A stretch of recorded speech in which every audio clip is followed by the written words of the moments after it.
Brought to you by Penguin.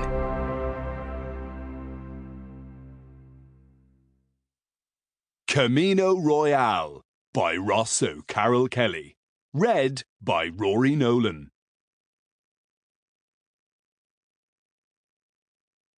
For Faith O'Grady. Prologue.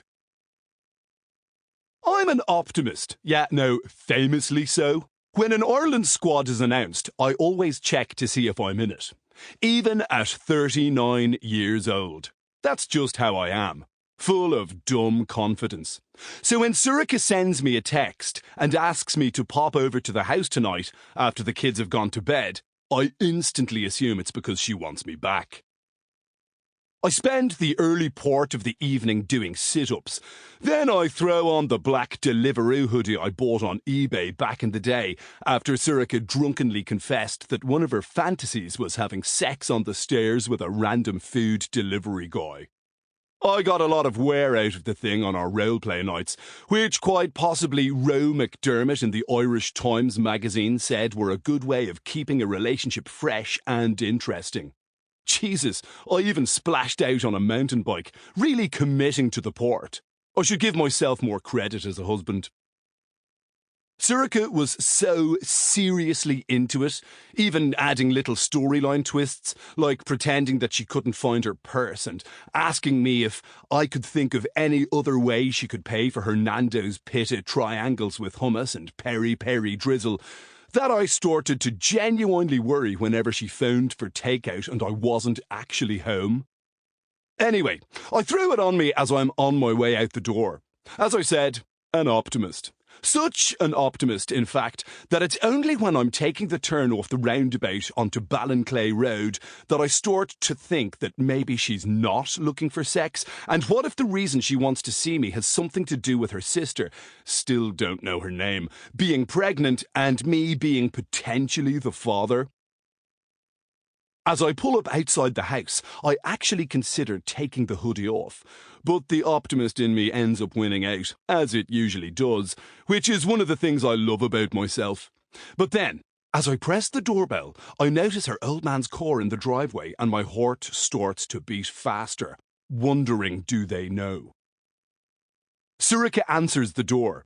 She's still dressed for work, even though it's like 10 o'clock at night. She looks wrecked, so much so that she doesn't even notice the hoodie as she opens the door wider and invites me in. I'm there, how are you? Still not knowing if I'm walking into an ambush here. For all I know, the sister might have told her that she pretty much seduced me on the day I moved out.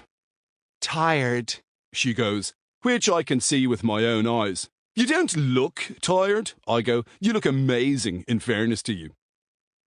It's possibly the tone of my voice, I'm going to use the word seductive, that suddenly brings her to her senses. She notices the Deliveroo logo on my chest, then also at my feet the giant cube-shaped thermal delivery bag. I forgot to mention that we also bought a giant cube-shaped thermal delivery bag. And she goes, "Oh my God!" in a highly outraged voice. "I can't believe you thought you were coming here for that!" I'm there, maybe I misread the text. But again, she's like, "We are never, ever doing that again. Get that through your thick fucking skull." "Doing what again?" a voice goes. Yeah, no, it ends up being her old man.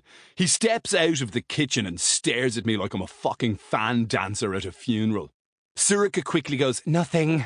Because she obviously doesn't want her precious dad to know the kind of shit his little princess gets up to when she's in the mood.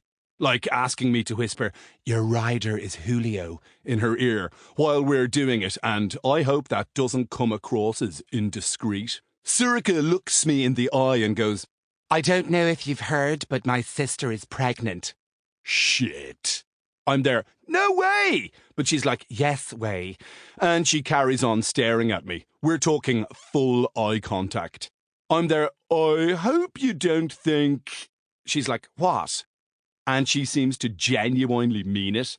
"Yeah, no, nothing." I go, "Sorry I even opened my mouth. You can continue saying stuff." She's like, "After Sample complete. Ready to continue?